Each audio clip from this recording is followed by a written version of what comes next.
마가복음 7장 27절 예수께서 이르시되 자녀로 먼저 배불리 먹게 할지니 자녀의 떡을 취하여 개들에게 던짐이 마땅치 아니하니라. 예수님께서 이렇게 얘기한 여자가 이 사람밖에 없죠. 신약 복음서에서 예수님이 다니면서 다 모든 사람들을 다 이렇게 연민의 정을 느끼시고 긍휼히 여기시고 사랑하시고 자비하시고 그런 예수님이셨는데 이 여자에게만큼은 꼭 이렇게 말씀을 하셔야 됐나 이런 생각이 들 정도로 이 여자에게 심하게 얘기를 하셨죠. 왜 이렇게 하셨는지는 여러분이 꼭 우리 오전에 성경 공부했던 저 내용을 이해하고 들은 사람들은 이게 금방 이해가 되는 말씀이에요. 그런데 이런 신학적인 배경을 갖지 않으면 이게 이제 어려운 말씀이죠. 왜 이렇게 했을까? 예수님이 괜히 뭐 한번 이렇게 떠보는 것도 아니고 일부러 이렇게 말씀하시는 것은 그 사람에게 굉장히 상처가 될 텐데 그런 여자에게 상처가 될 수 있는 그런 여자에게 이렇게 말씀하셨다고 하는 것은 주님의 그 의도, 그러니까 주님께서 오셔서 꼭 이렇게 말할 수밖에 없었던 어떤 의도를 우리가 깨달아야 된다는 거죠. 그럼에도 불구하고 주님께서는 이 여자의 그 딸을 구출해 줬습니다. 구원해 줬어요. 그러니까 결과적으로는 구원해 줬다 이러니까 그래 구원해 줬구나 이렇게 얘기해서는 안 되는 거죠. 왜냐하면 예수님이 보통 사람들이 이렇게 치료해 줄 때는요 직접 손을 얹어서 치료해 주거나 또는 뭐 이렇게 뭘 발라서 치료해 주거나 또는 뭐 말씀을 직접 가서 이렇게 얘기해 주거나 이래서 보통 치료하거든요. 그런데 여기 여자는 찾아가려고 생각하지도 않았고 그냥 네 믿음이 네가 가지고 있는 나를 찾아온 너의 믿음이 너를 구원했다. 너의 딸을 구원할 것이다. 이렇게 이야기하는 것으로 봐서 예수님께서 일부러 다분히 이 내용을 일부러 이렇게 이야기한 것입니다. 이 여자의 그 믿음이 대단했죠. 개들에게 던지는 것이 주인이 먹다가 남은 것을 아이들이 먹다가 남은 부스러기를 개들도 먹지 않겠습니까? 해서 그 부스러기의 복음을 내게 주십시오. 그러면 우리 가정이 치료를 받겠습니다. 라는 그런 고백을 하게 되죠. 그러니까 예수님이 이제 그 말을 붙들고 네가 그렇게 말했으니까 그러면 그 말 때문에 너의 집이 구원을 받을 거다. 이렇게 되는 거예요. 그러니까 네가 그 말 했으니까 그렇게 말을 했으니까 그 말을 붙들고 그리고 네 딸이 귀신이 떠나가고 병이 고침받을 것이다 라고 얘기한 거예요. 예수님이 직접 가서 치료해 준 거 아닙니다. 그러니까 잘 성경을 이해해야 돼요. 왜 그랬는지, 예수님이 왜 그럴 수밖에 없는지를 여러분이 이해해야 됩니다. 그게 우리가 오전에 성경 공부하면서 우리가 저 단계를 쭉 설명을 했어요. 그게 한때, 두때, 반때, 그리고 나머지 반때, 그리고 7일에, 62일에, 한 일에서 한 일회가 이제 3년 반, 3년 반이거든요. 반때란 말이에요. 3년 반, 3년 반. 이렇게 해서 한 일회를 계속 이렇게 나누어져 있는 거기 때문에 가운데 십자가 지시는 그 예수님, 그 십자가 지시기 바로 전이란 말이에요. 그러니까 예수님이 활동하시던 시기란 말이에요. 그 시간. 그때 예수님이 십자가 못 박혀 돌아가시기 전이면서도 그러면서 예수님 십자가 못 박혀 돌아가시고 나머지 3년 반이 남았어요. 그게 다 누구를 구원하는 시간이에요? 유대인들을 구원하는 시간이란 말이에요. 71회가 예수님이 오신 것은 유대인들을 구원하기 위해서 오신 거예요. 이방인들을 구원하기 위해서 온 게 아니기 때문에 이 사람은 이방인 여자예요. 그러니까 이방인 여자를 자기의 시간 안에 고칠 수가 없는 겁니다. 그러니까 이게 법칙이니까 하나님의 그 규칙을 누구보다도 잘 아니까 아무리 긍휼이 많아도 그분이 막 나서서 이방인들 쫓아다니면서 구원할 수가 없는 거예요.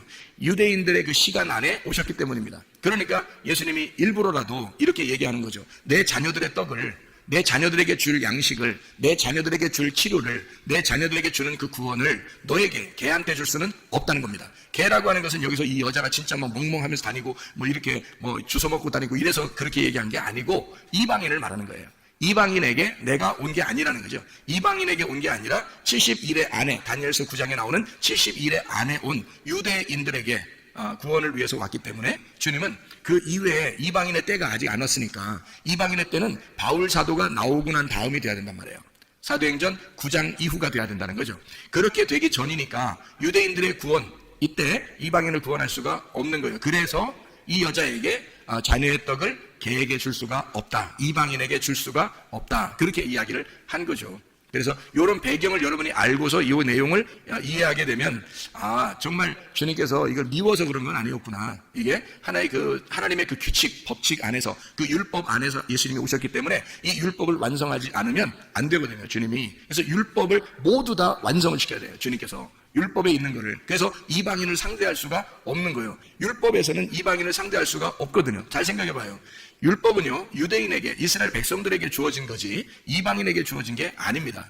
그러니까 유대인들에게 주어진 이 말씀, 율법을 예수님이 완성을 시켜놔야 이방인에게도 그것이 복음으로 간다는 거죠. 그래서 율법을 완성하고서 이방인들에게 복음이 가기 때문에 그 전에 있는 예수님의 그 시대에는 이런 수르보니게 여인한테는 구원할 수가 없다, 이렇게 말씀하시는 겁니다. 자, 이해를 여러분이 하셨죠? 그러니까 예수님이라고 하는 이분이 사랑을 온전하게, 하나님의 속성이 본질이 사랑인데, 그런데도 불구하고 이렇게 하신 것은 그 시기적으로 예수님께서 그 자기의 그 시기를 정확하게 파악하고 생활하셨다는 것을 볼 수가 있죠. 3년 반을, 그리고 십자군법에 돌아가시고 나머지 3년 반은 제자들이 그걸 이루게 돼서 이것이 완성이 되면 그때서 이방인의 때가 이루어지고, 지금이 바로 우리에게 이방인의 때예요. 지금 이것도 거의 마무리에 도달했습니다. 이방인의 때도 거의 마무리에 도달했기 때문에요. 이것이 거의 마무리에 도달하면 마지막 이 하나님의 말씀을 다시 이제 이스라엘 백성들에게 이룬단 말이에요. 이루고 이방인들이 이제 다 정지가 됐으니까, 끝났으니까, 이방인의 때가 다 끝나면 유대인에게 다시 복음이 들어가고 이방인들을 이제 중지시킨단 말이에요. 그러는 시기에 여러분이 있기 때문에요. 여러분, 보통 믿음을 갖지 않으면 사실은 주님 앞에 선택되기가 어렵습니다. 지금 시대는요. 이런 것만 제대로 알아도요, 성경에 예수님은 그냥 뭐 얼렁뚱땅 구원하고 이러지 않아요. 성경이 뭐 그런 식으로 얼렁뚱땅 구원한다면 이런 식으로 얘기하겠어요? 이 여자한테 예수님이? 그렇게 안 한단 말이에요. 심한 얘기를 이렇게 하는 것은 이게 뭐 한번 떠보려고 이러는 게 아니에요. 이게 떠보려고 그러는 게 아니라 예수님이 오신 그 규칙이 있다, 내가 온 그 법칙이 있기 때문에 이거를 내가 벗어날 수가 없어. 그래서 너한테, 걔한테는 줄 수가 없어. 그런 구원을, 그런 치료를 줄 수가 없어. 그럼에도 불구하고 네가 나라는 믿음을, 네가 하나님의 긍휼을 네가 구했으니까 그거를 붙잡고 그 얘기를 이방인에게 그 부스러기를 달라고 했으니까, 앞으로 여기 유대인들을 구원한 이후에 이방인들을 구원할 때는 예수님의 그 부스러기 복음이 나간단 말이에요. 그것을 이 여자가 깨달은 거예요. 그러니까 주인에게 주는 떡은 아니지만 거기서 아이들이 먹다가 남겨서 던져버리면 그거 주워 먹을게요. 우리가 사실 유대인만큼 성경 알고 구원받은 건 아니잖아요. 이방인들이요. 전혀 모르는데 거기서 떨어지는 부스러기를 가지고 우리가 구원받은 사람들이 이방인들이란 말이에요. 그거를 이 여자가 정확하게 깨달은 거죠. 그래서 예수님에게 그 사실을 이야기했고, 네가 그 말을 했으니까 이방인의 때에 구원받는 걸 너에게 샘플로 보여주겠다.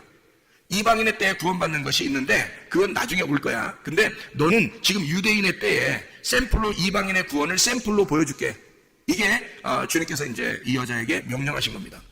엘리야 같은 사람 있죠. 엘리야가 어떻게 됐다고 그러죠? 성경에서 보면 엘리야가 다 일 끝나고 집에 와서 발 씻고 쉬었다나 이런 말 아니고, 일 다 끝나고 어떻게 됐어요? 엘리야가요? 승천해버렸죠. 그러면 원래 인간은 승천할 수 있어요? 없어요? 없어요. 에녹이라는 사람은 어떻게 해요? 하나님과 동행하다가 승천해버렸죠. 그러면 원래 인간은 승천해요? 못해요? 못합니다. 그럼 왜 그 예수님이 오시기 전에 이 사람들이 승천했죠? 샘플로 보여주는 겁니다. 예수님의 그 모습을 샘플로 보여주는 거예요. 예수님의 태어난 것은 원래가 여자하고 남자하고 이렇게 결혼해가지고 이렇게 결합해서 나온 예수님이에요? 아니면 원래 하나님이 성령에 의해서 만들어서 그냥 마리아 뱃속에 집어넣었다가 빼낸 거예요? 집어넣었다 빼낸 거예요. 그렇게 유일하게 한 것은 누가 샘플로 보여준 거예요? 아담. 첫 번째 아담이 여자 남자 없이 그냥 난 사람이에요. 그것이 그대로 예수님에게 두 번째 아담으로 이것을 이룬단 말이에요. 누군가 샘플, 이 그림자가 있어야 그 다음에 실제가 나오는 거예요. 무슨 말인지 알겠어요? 그래서 성경은 다 그림자라고 하는 거예요. 실제인 예수님이 여러분 안에 들어오려면 이 그림자를 정확하게 보고 파악해서 이 그림자를 여러분이 알고 실체를 받아들이면 예수가 들어온단 말이에요. 우리 안에. 그러니까 예수가 실체로 들어오잖아요. 그럼 앞에 있는 그림자는 다 뭐가 돼요? 율법이 돼버리는 겁니다. 그러니까 율법이 내 속에서 실체가 완성이 돼버리면 이 겉에 있는 율법은 이제는 다 그림자가 돼버려서, 그림자는 실체를 만날 때까지만 그림자가 있는 거예요. 형상이라는 게. 그러니까 성경은 다 형상인 거죠. 뭐의 형상? 그리스도라는 실체의 형상이란 말이에요. 그러니까 그리스도를 받아들이게 하기 위해서 성경이라는 형체가 우리에게 형상이 있었던 거죠. 이게. 그러니까 이런 건 하나의 그 성경도 우상인 거예요. 그러니까 성경을 뭐 귀하게 여겨야 된다면, 귀하게 여기지 말라는 게 아니에요. 제가 말하는 거 오해하지 마세요. 성경을 귀하게 여겨. 이 세상에서 그럼 성경만큼 귀한 게 어디 있어요? 그렇죠? 그런데 이 성경조차도 예수를 받아들이는 데 있어서 이 성경을 보는, 연구하는 사람들이 예수를 받아들이지 못한 사람이 얼마나 많아요. 무슨 말이냐면 실체를 못 받아들이고 이런 우상, 이런 형상을 가지고 중요하게 여긴다는 거죠. 이거는 그렇게 중요한 게 아니에요. 실체라는 예수님이 중요한 거지. 예수라는 실체, 그 복음이 중요하지 이것은 중요한 게 아니란 말이에요. 이거는 그림자예요.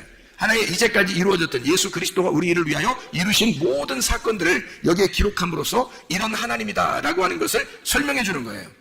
무슨 말인지 알겠죠? 그러니까 이방인의 구원의 때가 오면 수르보니게 여인 이 한 사람만 구원받겠어요? 이 여자의 그 딸만 구원받겠냐고요? 아니에요. 수많은 이제까지의 유대인들이 구원받은 것보다 더 많은 이방인들이 구원받아요. 수많은 이방인들이 구원받게 된단 말이에요. 그렇게 구원받는 것을 수로보니게 여인, 그 딸을 통해서 우리에게 샘플로 보여주는 거예요. 이 여자를 통해서. 그러니까 이거는 그림자로 먼저 있었던 예수님과 함께 요 이야기들 앞으로 나올 71회가 끝나고 이방인의 때에 이루어질 사건을 설명해 주는 거란 말이에요. 그러니까 예수님이 일부러 이 여자 보고 너는 이방인이잖아, 너는 개잖아. 그러니까 내가 이 귀한 말씀을 너한테 줄 수가 없어. 내가 하늘에서 내려온 말씀인데 나를 너에게, 너의 딸에게 줄 수가 없다. 나는 71회 안에 왔으니까. 그래서 예수님이 십자가에 돌아가시기 전이었고, 돌아가시고 난 다음에 제자들도 유대인 말고 이방인에게는 구원을 할 수가 없는 시점이란 말이에요. 그게 71회의 마지막 시점이기 때문에 그렇습니다. 한 일회를 굳게 정한 언약이란 말이에요. 이것이. 그래서 다니엘서 9장에 그렇게 말하죠. 마지막 한 일회를 굳게 정한다. 그래서 그 언약을요. 그러니까 주님께서는 그 법칙 안에서 왔기 때문에 벗어날 수가 없는 겁니다. 유대인들을 구원한, 자기 자녀들을 구원하기 위해서 오신 거니까 그런 거예요. 이게 하나님께서 자기 자녀들을 구원하기 위해서 하나님의 아들이 내려오셨단 말이에요. 그리고 나서 그 안에서 예수님의 수르보니게 여인을 구원하고 그 딸을 치료하고, 그리고서 밖에 있는 앞으로 71회가 끝난 이후에 이방인들을 구원하는 놀라운 실체의 역사가, 성령의 역사가 이 여자를 통해서 그림자로 보여준다 우리에게. 이렇게 예수님이 절대 할 수 없는, 절대 치료를 할 수 없는 그 시점에서도 예수님은 긍휼을 베풀더라. 무슨 말이냐면, 절대 이건 성경의 규칙상 안 되는 거란 말이에요. 근데 이 성경의 규칙도 하나님의 자비함보다는 못하다는 거죠. 하나님의 그 사랑보다는 못하다는 거, 그 규칙이 너무 정확한 건데 그걸 다 지켜야 되는데 그 규칙보다도 더 위대한 게 있었으니 그게 바로 하나님의 사랑이라는 겁니다. 그러니까 이 여인에게 도저히 이 여인의 딸은 구원받을 수가 없어요. 이방인, 예수님을 만날 수가 없고요. 그런데 예수님이 만나주고 또 거기서 얘기도 하게 되고, 개라고 얘기했는데 그 여자가 가지 아니하고 개에게 부스러기 좀 남겨주세요 라고 이야기하니까, 네가 그 말을 하였으니 너의 딸이 지금 치료를 받았다. 그리고 귀신이 떠나갔다. 뭐 이런 이야기를 하는 것입니다. 그러니까 진리의 말씀이, 복음이 들어갔다는 얘기예요. 진리의 말씀이 들어갔다. 어떻게? 이방인의 때도 아닌데. 근데 하나님의 그 자비하심, 하나님의 그 사랑은 이런 법칙도 뛰어넘더라. 놀라운 것입니다. 이게 하나님의 놀라운 법칙인데도 그걸 뛰어넘어서 치료하죠. 그냥 여러분과 저는 지금 이방인의 때예요. 여러분과 제가 이런 성경의 그림자보다 더 중요한 실체가 우리에게 하나님의 영으로 함께 하신다고요. 그럼 그 영을 붙들고 그 영을 내 안에 모셔드리면 그 영이 곧 말씀이요, 그가 생명입니다. 그럼 우리를 치료하고도 남을 것이고 문제 해결하고도 남을 것이란 말이에요. 그럼 그 주님에게 모든 것을 의지하면 살아계신 우리 주님이 역사하시지 않겠느냐. 정말 간절하게 우리가 이 여인처럼 그렇게 간절한 마음이 있느냐 하는 거예요. 다른 사람 같으면, 야 개야, 나는 너한테 도저히 줄 수가 없다, 자네 떡을 너에게 줄 수가 없다. 그러면 안 되는데 나 꼭 좀 해주세요. 안 돼. 이렇게 하면서 그냥 하면, 계속 그러면요 할 수 없이 그냥 갈 수도 있잖아요. 근데 이 여자는 그러지 않았어요. 거기서 멈추지 않았어요. 그래, 맞아요. 당신의 오신 것이 바로 그런 법칙으로 오신 것을 제가 압니다. 그래서 나에게 도저히 우리 딸은 구원할 수 없다는 것도 압니다. 그러나 주님, 자비를 베풀어 주십시오. 사랑을 베풀어 주십시오. 나를 불쌍히 여겨 주십시오. 끝까지 말씀하는 거예요. 말하는 거예요. 그러니까 주님께서 뭐라 그래? 네가 말했으니까. 내가 직접 가서 구원할 수는 없어. 때가 자기의 때는 이 법칙상 온 때니까. 그러나 네가 말했으니 네 말이 너를 감싸서 치료할 거다. 네 말이 나와서 너의 딸을 치료할 거다. 네 말이 나와서 나라는 예수를 네가 붙들었고 네가 나의 믿음을 붙들었으니 네가 말한 그것이 너를 감싸서 네 문제를 해결할 것이라는 겁니다. 놀라운 거 아닙니까? 하나님의 역사가 본인이, 자기가 자기를 건축할 수 있다는 겁니다. 자기가. 생각해보세요. 누가 건축해주지 않는다겠죠? 믿음이라고 하는 것을 누가 건축해주지 않는다 그랬어요. 노아 방주? 누가 졌다고요? 노아가. 그래서 노아 방주라고 그러는 거예요. 여러분의 방주는 어떻게 해야 되는? 김씨가 지면 어떻게? 김씨 방주가 돼야 되는 거고요. 최씨가 지면요, 최씨 방주가 돼야 되는 거고요. 임씨가 지면 임씨 방주가 돼야 되는 거예요. 노아의 방주는 우리한테 필요 없어요. 그래서 아마 발견되지 않는가 봐요. 발견된다 할지라도 그거하고 우리가 그냥 지금 그 안에 들어가 있으면 살아요? 안 그래요. 추운데 있대요. 추운데 이 아라나스산이 추운데 그 근처에 있대요. 그러니까 지금도 그 안에 들어가 살 수는 없는 거죠. 그게 발견된다 할지라도 우리하고는 전혀 상관없는 거예요. 나의 방주를 지어야 된다는 거죠. 나의 믿음으로. 그러니까 주님의 믿음을 내가 믿음으로 나의 방주를 지어서 내가 그 안에 들어가 구원을 받아야 된다. 지금 그게 이방인의 때다. 수르보니게 여인의 그 말이 방주를 지은 거죠. 그 말이 너를 감싸서 네가 그 말씀 안에 들어가 너와 너의 딸이 구원받을 것이다. 놀라운 거잖아요. 하나님의 역사는 이렇게 우리에게 말씀으로 오는 겁니다. 말씀을 했을 때 그 말씀이 나의 말씀이냐, 나의 방주를 짓는 것이냐, 내가 나의 말씀으로 그 주님을 믿는 그 믿음의 그 말씀으로 방주를 짓는 것이냐, 이 말입니다. 그 방주 안에 들어가면 우리는 모든 문제가 해결되고 치료도 될 뿐만 아니라 우리의 영혼이 구원받는다는 말입니다. 아까워 더러운 영이 떠나가고 진리의 말씀이 오게 된다는 말이죠. 그럼 우리가 천국이죠. 그 자체가 천국이고 진리의 말씀이 있는 것이 천국이니까. 주님께서는 이 십계명을 우리에게 주셨을 때 하나님 사랑, 이웃 사랑이라고 그러잖아요. 그럼 하나님 사랑이 이웃 사랑으로 완성이 되면 십계명이 다 완성되는 거예요. 십계명 자체가 10개의 계명이잖아요. 10개의 계명이 이게 하나님 사랑과 이웃 사랑이란 말이에요. 하나님 사랑이 이웃 사랑으로 완전하게 되면 그러면 이게 완성이 된다는 거죠. 그래서 하나님 사랑으로만 남으면 그냥 하나님 사랑이에요. 근데 하나님이 이웃을 사랑하게 되면요, 하나님 사랑이 이웃 사랑으로 되면 완성된다. 그래서 우리 보고 뭐라 그러냐면 주님께서도 네가 하나님을 사랑하느냐? 그러면 네가 이웃을 사랑해라. 그러면 이게 성경에 사랑이 완성되는 것이다 이거거든요. 주님의 이웃이 누구예요? 나예요. 나의 이웃이 누구예요? 예수님입니다. 여러분, 가족이 다 가족이 아니라 예수님이에요. 남편도 예수님, 아내도 예수님, 자녀도 예수님, 부모도 예수님이에요. 친구도 예수님이고요. 이웃도 예수님입니다. 다 우리의 주변에 있는 모든 나를 가리키는 모든 것이, 나를 말하는 모든 것이 다 예수님이라고요. 이 예수님이 나의 이웃이라고. 이웃을 사랑하게 되면 율법을 완성하는 것이다 이 말이죠. 그러니까 이 이웃 사랑이 모든 율법을 이루었느니라, 완성을 했느니라. 로마서 13장 10절의 말씀입니다. 하나님의 속성, 그 사랑이란 말은 사랑이 온전하게 되었느니라 이렇게 말씀하거든요. 로마서 13장 10절 말씀에 그렇게 말씀하고 있습니다. 사랑은 이웃에게 악을 행하지 아니하나니 그러므로 사랑은 율법의 완성이니라. 이게 10절에, 로마서 13장 10절에 나와 있는데 이게 9절에 보면 뭐라 그래요? 8절하고 9절에 보면, 8절엔 사랑의 빛 외에는 지지 마라고 돼 있고요. 9절에 보면 이게 간음하지 마라, 살인하지 마라, 도둑질하지 마라, 탐내지 마라, 그 외에 다른 계명이 다 있을지라도 내 이웃을 내 자신같이 사랑하라 하신 그 말씀 가운데 다 들었다고. 그러니까 이웃 사랑에 다 들어있는 거예요. 자, 성경 10계명 자체가 하나님 사랑이에요. 하나님은 사랑이시다라는 걸 설명해 주려고 하는 건데, 그분이, 자, 생각해보세요, 가만히 여러분이. 자, 살인하지 마라, 간음하지 마라, 도둑질하지 마라, 탐내지 마라. 자, 이게 뭐예요, 그게? 그거 하지 말아요. 무슨 말이에요? 너 이웃을 네가 살인하거나 도둑질하거나 간음하거나 탐내거나 그러면 그 이웃하고 너하고 어떻게 생각한 거야? 따로 생각한 거야. 따로 생각하니까 네가 그걸 도둑질하려고 했고, 그것을 살인하려고 했고, 그것을 간음하려고 했고, 그것을 탐욕을 부리려고 했잖아. 네가 만약에 너라고 생각하면, 네가 만약에 이웃을 너라고 생각한다면 훔치겠냐 이거야, 살인하겠냐 이거예요, 탐욕 부리겠냐 이거야, 간음하겠냐 이거예요. 안 하죠? 남이라고 생각하니까 하는 거지. 그죠? 남이라고, 상대방이라고 생각하니까 우리가 그런 일을 하는 거죠. 그러니까 이웃 사랑이라고 하는 것이 사랑의 완성이라는 거예요. 십계명이라고 하는 그 사랑이, 하나님은 원래 사랑이다. 그것이 이웃을 사랑할 때 완성이 된다는 거예요. 그 말은 뭐냐면 하나가 되었다. 이웃하고 너하고 하나가 되면 사랑이 완성되고 십계명이 완전히 이루었느니라. 율법의 완성이다. 자, 이 무슨 말이죠? 예수 그리스도와 내가 이웃이었는데 그분과 내가 서로 사랑해서 하나가 되었어요. 그러면 율법은 완성된 거죠. 다시 말하면 예수 그리스도가 내 안에 들어오잖아요. 그러면 율법은 완성된 거예요. 그렇죠? 예수님이 내 안에 들어오면, 내가 예수님 안에 있고 예수님이 내 안에 오면 그 하나가 됐어요. 그러면 서로가 죽일 필요 없고, 서로가 도둑질할 필요 없고, 서로가 간음할 필요 없고, 서로가 탐욕을 부릴 필요가 없는 거죠. 왜? 예수님과 내가 하나가 되었으니까. 이게 서로 사랑이라는 거예요. 이게 이웃 사랑이라는 겁니다. 그러면 율법을 완성하였느니라. 자, 이것이 안 돼 있을 때는 예수님이 오시기 전에, 십자가 못 박혀 돌아가시기 전에 모든 사람들은 다 이게 한쪽이 부족한 거예요. 한쪽이 부족한 거야. 그래서 사도행전 3장에 보면 성전 앞에 누가 나오죠? 예, 절름발이가 나옵니다. 이 안진뱅이라고 나와서 우리나라 성경에는 안진뱅이라는데 사실은 한쪽 다리가 부족한 자예요. 한쪽 다리가 부족한 자. 그러니까 절름발이에요. 절름발이니까, 여러분 절름발이면 어떻게, 안진뱅이면 원래 걸어가지도 못하죠. 근데 절름발이면 어때요? 성경대로 말하면 절름발이거든요. 그럼 이 절름발이라고 하는 게, 절름발인 여러분 걸어갈 수 있어요, 없어요? 있어요. 뛸 수 있어요, 없어요? 뛸 수 있어요. 절름발이는 한쪽 다리만 부족한 거거든요. 그러면 이렇게 뛰기도 하고요. 이렇게 걸어가기도 하고, 그러는 거예요. 그게 그 절름발이에요. 안진뱅이는 아예 못 일어난 거고. 그러니까 우리가 생각해, 성경에 안진뱅이라고 나오니까 성전에 들어가서 뛸 수 없고 걸어갈 수 없으니까 성전에 못 들어가겠구나 이렇게 생각하는데, 만약에 이 사람이 성전 안에 들어갈 수 있다면, 그런다면요? 그러면 들어가면 막 뛸 수 있어요. 다리 한짝 가지고 걸어갈 수도 있고.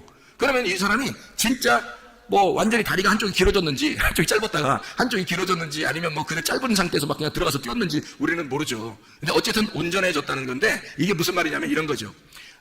예수님이 오셔서 십자가 못 박혀 돌아가시기 전에는 우리 인간들이 다 성전 안에, 성전은 예수님인데 그 예수님 안에 들어갈 수 없는, 성전 밖에서 성전 안에 들어갈 수 없는 절름발이었다는 겁니다. 한쪽 다리가 짝이 안 맞는 거죠. 절름발이란 말이에요. 짝이 안 맞는 거예요. 이게 짝이 두 개가 똑같이 맞아야 되는데 이게 안 맞는 거예요. 한쪽이 짧아서 안 맞아요. 그러니까 나와 예수님이 안 맞는 거야, 이게. 이게 안 맞으니까 성전 밖에서 계속 이게 구걸하고 있는 거죠. 구걸하고 있다는 말은 어떻게 좀 도와달라는 거 아니에요? 그죠? 도와달라는 말은 뭐예요? 기도한다는 말이죠. 그죠? 도와달라는 말은 기도한다는 말이에요. 기도에 뭘 기도했겠어요, 이 사람이? 구걸하는데 뭘 기도했겠어요? 구걸하니까 기도하는 거야, 그게. 그게 밖에서 막 구걸하는 거, 기도하는데 뭘 기도했겠어요? 예? 절름발이야, 이 사람이. 그러니까 뭘 기도했겠어요? 내 다리 좀 온전케 할 사람이 있었으면 좋겠다. 내 다리 좀 온전케 해주세요. 자, 소경이 만약에 구걸하고 도와달라고 하고 기도한다면 소경은 뭐라고 기도할까요? 눈 뜨게 해달라고 기도할 것입니다. 그렇죠? 예, 이 사람은 절름발이란 말이에요. 절름발이니까 어떤 기도를 했을까? 어떻게 구걸했을까요? 나 좀 온전하게, 다리 좀 온전하게 한 짝이 되도록 해주십시오라고 기도했을 거란 말이에요. 그렇게 구걸했을 거란 말이에요. 그죠? 그랬더니 겉으로 실제로 이렇게 다리를 고쳤다, 뭐 이런 의미가 거기서 뭐 고쳐줘서 어떻게 됐다, 이런 의미가 막 자세히 나오는 건 아니에요. 거기에 뭐라고 나오냐면 이렇게 됐어요. 베드로하고 이제 요한이 올라가면서, 베드로와 요한이 하필 성전에 올라갈 때 뭐 두 명만 맨날 다니나요? 다른 사람 안 다니나? 성전 올라가는데 오순절 이후에 성전에 갈 때 베드로하고 요한하고 두 명만 들어가요? 다른 사람들, 다른 제자들 안 들어가나요, 원래? 이상하죠, 그죠? 그 다른 제자들의 이름이 안 써 있단 말이에요. 왜냐면 이 두 사람 이름이 써 있는 것은 왜 그랬겠어요? 사도행전 3장에 보면 이해가 돼요. 이 두 사람이 이름을 쓰는 것은 두 사람이 짝이기 때문입니다. 전도할 때도 예수님이 보낼 때, 누가복음 10장에 70 제자를 이렇게 보낼 때 말이에요. 몇 명씩 보냈다 그래요? 둘씩 보냈다 그랬죠, 그죠? 둘씩. 이게 짝이기 때문에 그래요. 하나님과 나라는 짝, 하늘과 땅이라는 짝, 하늘의 두 개의 짝, 이런 짝이에요. 그래서 짝을 말하는 겁니다. 그러니까 두 명이 짝이에요. 예수님과 내가 짝이에요, 짝. 하나의 짝이라고 해서 둘이 하나가 돼야 돼. 그래야 신랑 신부 부부가 되는 거예요. 그러면 그리스도와 내가 하나가 돼서 그게 천국을 이루는 거거든요. 부부 생활이 천국 생활이에요. 그래서 그게. 이 짝을 이루는 거란 말이에요. 예수님과 내가 짝을 이루는 거. 이 요한과 베드로와 요한이 둘이 이제 짝을 이루어서 올라가는 거예요. 그러니까 이 사람이 절름발이가 가만히 생각하니까 저 사람 둘은 다 짝을 이루어서 올라가는데 나는 짝이 안 맞춰서 다리가 짝이 안 맞았어. 그러니 내가 구하는 거죠. 막 쳐다보면서 당신들은 두 명이 이렇게 올라가고 짝이 다 이루어졌는데 나만 짝이 안 돼 있어요. 다리가. 이렇게 이야기하는 거죠. 네, 그러니까 이제 베드로 요한이 뭐라 그래요? 우리는 너에게 실제로 겉으로 이렇게 껍질을 줄 수가 없다. 다시 말하면 금과 은, 이 성전 안에 들어가는 금과 은을 우리가 줄 수는 없다. 다시 말해 이 성전도 다 뭐다? 껍데기다. 이것도 이 껍데기야. 그러니까 내가 너에게 금과 은 이런 거 껍데기 줄 수는 없어. 그러니까 우리는 뭘 주냐면 속 내용을 줘야 되겠어. 너에게 알맹이를 줄 수밖에 없어. 우리는 껍데기가 아니라 이 성전이라는 껍데기에 우리가 둘이 짝이 됐다는 것을 우리가 알려주러 들어가는 거니까, 그러니까 이 성전 안에 진짜 너를 짝을 맞춰가지고 들여보내야 되겠다, 우리가. 그래서 우리는 껍데기를 줄 수 없으니까 금과 은이라는 껍데기를 줄 수 없어. 그러니 내가 너에게 예수 이름이라는 알맹이를 줄게. 예수 이름이라는. 예수 말씀이라는 그 진리를, 그게 진리를 네가 알아야 널 자유하게 되고 다리가 짝이 맞춰지는 거야. 그래서 내가 너에게 예수의 이름을 전달해 줄게. 예수의 이름으로 말하노니 일어나, 그렇게 말하는 거예요. 그랬더니 이 사람이 벌떡 일어나서 가가지고 막 춤을 추고 그러는 거예요. 두 다리가 온전하게 똑같이 돼가지고 가서 춤췄다 이런 얘기 없어요, 성경에. 이 사람이 그냥 일어난 거예요. 이제 깨달은 겁니다. 하나님의 말씀을 깨달은 거예요. 복음이 이렇게 되어 있었구나. 예수가 십자가 못 박혀 돌아가시기 전에는 짝이 안 맞춰져 있는, 한쪽만 오신, 한쪽의 다리만 가지고 오신 그런 예수님이었는데, 내가 불구였는데, 그런데 주님이 십자가 못 박혀 돌아가셔서 예수의 이름이 온전하게 되셨구나. 짝이 되셨구나. 그러면 나는 이렇게 누워서 이렇게 있을 수가 없지. 내가 이렇게 주저앉아 있을 수가 없지. 내가 일어나 성전 안에 들어가 뛰어놀고 찬양하리라. 이렇게 돼버린 거예요. 이게 믿음으로 일어나게 된 거죠. 그러니까 예수의 이름이 오게 되고 그가 믿음으로 일어나게 된 거예요. 예수의 이름을 줬는데 일어나라 했는데 안 돼요. 나 못 일어나요. 나 언제부터 여기 앉아있는데 내가 못 일어나. 이렇게 하면 돼요, 안 돼? 안 되는 거예요, 이 사람. 이거. 거기서 예수의 이름을 너에게 주노니 일어나라니까 이 사람이 스스로 일어난 거예요. 그죠? 복음의 말씀이 여러분에게 비추어 오면요, 여러분에게 말씀을 이렇게 외치는 자의 소리가 들리잖아요. 외치는 소리가 들리면 이게 뭐냐면 빛이 비추어진 거예요. 이게 빛을 비추는 거야. 세상에 빛을 비춘 거예요. 이렇게 비추어지면 여러분이 그 믿음을 가지고, 그 빛을 가지고 여러분이 일어나야 된다는 거예요. 성전 안에 들어가 뛰어놀고 찬양해야 된다는 것입니다. 이렇게 말씀이 여러분에게 오게 되면 짝을 맞추어져. 하나님은 진리의 말씀으로 나머지 한 짝을 맞추어서 예수 그리스도의 십자가 못 박혀 돌아가신 사실을 여러분 진짜로 믿으면 우리는 주저앉아 있을 수가 없다는 겁니다. 짝을 맞추어서 그들의 믿음으로 승리하고 일어나셔야 합니다. 그 믿음, 그 예수의 이름이 우리를 일으킬 것이니까. 그럼 우리는 거기서 주저앉아 있으면 안 된다. 짝이 맞춰져야 된다, 그 말이죠. 자, 우리에게 간구하는 것이 있어야 되겠죠. 이 절름발이 사람처럼 간구하는 게 있어야 돼요. 하나님, 나 살려주세요. 내가 짝이 안 맞는 것 같아요. 하나님, 내가 이런 불구예요. 내가 이렇게 잘못되어 있는 사람입니다. 자, 죄인입니다. 도저히 예수님하고 내가 짝이 안 이루어졌어요. 하나님, 내가 예수님하고 내가 짝이 이루어지도록 하나님 나를 불쌍히 여겨주세요. 라고 솔로몬에게 여인도, 여기 있는 안진뱅이도, 이 절름발이 그 남자도 사도행전 3장에 이 사람도 다 주님께 간구하는 거예요. 하나님에게 간구하는 거예요. 그랬더니 도울 자를 보내서서 솔로몬에게 여인이 있을 때는 예수님이 가셔서 얘기하고요. 그리고 여기에는 이 절름발이에 있는 데는 여기서는 성전 밖에서 베드로와 요한이 짝을 이룬 이제는 이방인과 유대인이 원래는 짝이 아니었었는데 예수님이 십자가에 돌아가시고 오순절 성령의 충만이 임한 다음에 그때부터는 이제 짝이 이루어지는 거거든요. 나머지 71회가 다 3년 반 3년 반이 다 이루어졌거든요. 완성된 상태니까 이제 이것이 짝이 이루어진 하나님과 우리가 나누어져 있었는데 짝이 이루어지는 사람이 될 것이다. 이것을 네가 진리로 먼저 받아들여라 이거죠. 이 사도행전 3장에 이 절름발이에게도 진리가 들어간 겁니다. 진리가. 그래서 이 사람에게 짝을 맞춰주고 그 짝을 맞춰준 상태에서 이 사람이 그 진리를 받아들이니까 믿음으로 일어설 수가 있게 되었다. 이것은 주님의 짝이에요. 하나님의 말씀이라고 하는 이 말씀은 그래서 이 다리에 두 개 다리가 절름발이었었는데 한 짝을 이루는 71회가 완성되면 우리의 모든 짝이 다 맞춰져. 그리스도가 신랑이고 내가 신부가 돼서 하나의 짝이 맞춰지면 온전한 다리로 살아갈 수밖에 없는, 짝이 이루어진 상태로 살아갈 수밖에 없는, 그분은 신랑이고 나는 신부인데 둘이 하나가 되는, 주님이 내 안에 내가 주님 안에 있는 서로 하나가 된 삶을 살아갈 수밖에 없다는 거죠. 그게 진짜 믿음이라는 겁니다. 그러니까 저쪽에 예수님이 계시고 내가 여기 있어서 주님을 믿어드리는 게 아니에요. 그건 믿음이 아니라는 겁니다. 근본적으로 예수님이 내 안에 내가 예수님 안에 있는 것 그 자체가 하나가 된 그것이 믿음이라는 거예요. 그래서 주님 앞에 기도하는 거예요. 기도해서 주님께 응답받고 주님께 응답받아서 하나가 되면 주님이 자비를 베풀 거 아닙니까? 하나님이 우리에게 자비를 베풀 거 아니에요. 그러면 우리의 문제거리를 해결하면 주님이 나와 하나가 된단 말이에요. 하나가 되면 하나가 된 사람이 풍성한 사람이에요. 그러면 이 풍성한 사람이 또 그 말씀을 나눔으로써 자비를 베푸는 거예요. 그걸 뭐라 그러면 구제라 그렇게 말하는 거죠. 그러니까 기도해서 하나님 앞에 기도해서 예배가 성공돼 하나님을 만난 사람은 구제가 반드시 일어나야 된다는 거죠. 하나님이 우리를 구제하기 위해서 예수님으로 보내서 우리를 구제하셨죠. 구제하셔서 우리가 그 기도에 응답 하나님께 막 구했더니 이스라엘 백성들이 애굽에서 막 구했더니 모세를 보낸 거예요.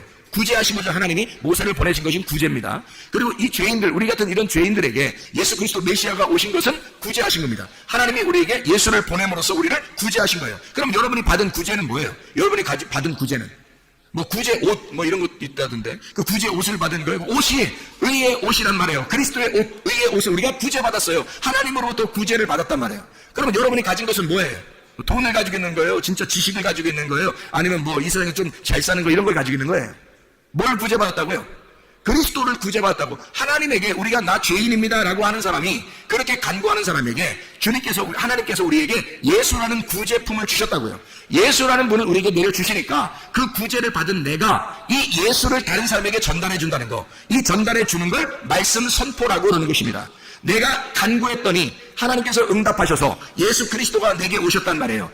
하나님께서 나에게 구제하신 거죠. 그러니 나는 이 구제를 받았으니 내가 많이 풍성해졌어요. 풍성해진 내가 이 풍성한 예수 그리스도를 다시 다른 사람에게 구제하는 것이죠. 이해하겠습니까? 그래서 구제는 곧 기도요, 기도는 곧 구제라는 얘기죠. 예배가 구제고 구제가 예배라는 거예요. 그러니까 구제와 예배와 기도는 같은 것이란 말입니다.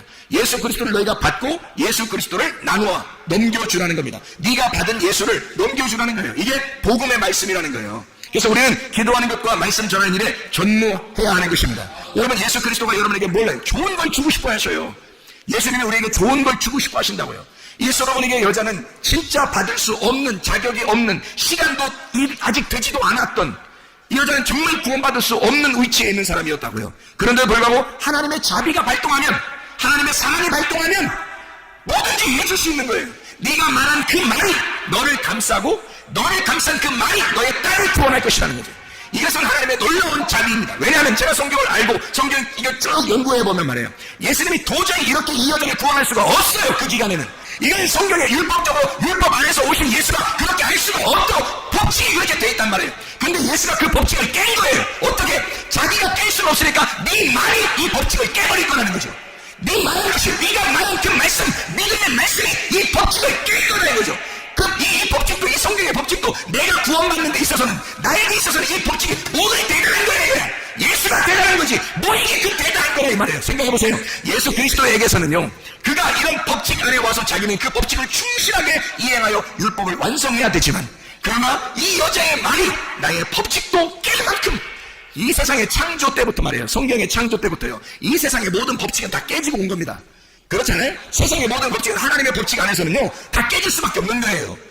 모든 규칙은. 왜냐면, 아니, 생명의 부활, 예수님이 부활하는 것도 이 법칙이 깨지는 거 아닙니까? 예수님이 땅에서, 위에서 내려오는 게 아니라 밑에서 위로 올라가래? 이게 법칙이 다 깨지는 거예요. 문이 닫혀있는데 문을 통과해 들어가? 문이 닫혀있는데 통과해서 들어와? 이게 법칙이 다 깨져버리는 거예요. 이런 모든 법칙들도 실체가 오면요, 다 깨져버리는 겁니다. 실체가 오면. 그래, 예수 그리스도, 당신이 말하면 나에게 내 딸이 구원받지 않겠습니까? 당신이 나에게 말하시면, 부스럭이라도 얘기하시면, 부스럭이라도 주시면 우리 딸이 구원받을 수 있겠습니다. 이거 하나님의 그 법칙, 하나님의 그 율법 안에서 오신 그 하나님의 법칙도 그냥 금이 쫙 가버리는 거죠. 이 법칙이라는 유리가요, 팍 깨져버리는 겁니다. 하나님의 가슴이 쫙 찢어지는 거예요. 왜? 그래서 그 속에 있는 심장, 그 가슴을 확 내미는 거죠. 그래, 네가 말했으니, 네가 나의 심장을 건드렸으니, 네가 나의 사랑의 심장을 건드렸으니, 그러니 네가 말하는 그것이 너를 구원할 것이다. 그 멜로디, 그 심장이 너를 구원할 것이다. 하나님의 사랑입니다. 여러분, 하나님은 사랑을 완성하시러 오신 분이에요. 하물며 여러분과 저에게 지금 이방인의 때에 여러분과 저에게 하나님의 은혜를 베풀지 않겠는가?